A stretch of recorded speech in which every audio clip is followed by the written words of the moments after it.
আপনাদের বানিয়ে দেখাবো পাবদা মাছের একটা রেসিপি। আগে বলি খানাপিনা কিচেনে সবাইকে নমস্কার। সকল প্রিয় বন্ধুরা এখনো পর্যন্ত চ্যানেলটি সাবস্ক্রাইব করনি, অবশ্যই সাবস্ক্রাইব করে পাশে থেকে মাছগুলো ধুয়ে নিয়ে এখানে একটা মশলা বানিয়ে নেবো। পেঁয়াজ, আদা, রসুন, লঙ্কা, টমেটো সব একসাথে মশলা করে নেবো। এবার কড়াইতে তেল দিয়ে মাছগুলো লবণ হলুদ মাখিয়ে নিয়ে এবার লাল লাল করে মাছগুলো ভেজে নেব।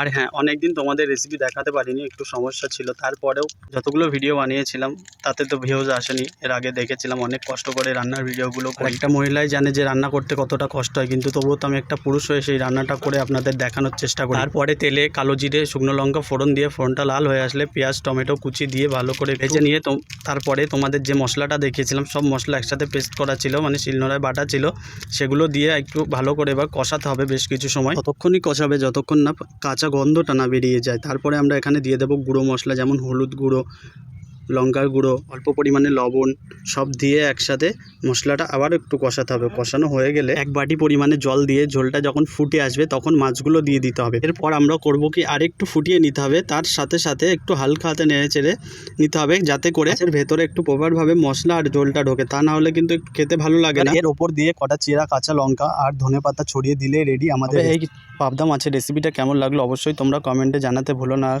সাবস্ক্রাইব করে পাশে থেকো খানাপিনা কিচেনের নতুন রেসিপি দেখার জন্য।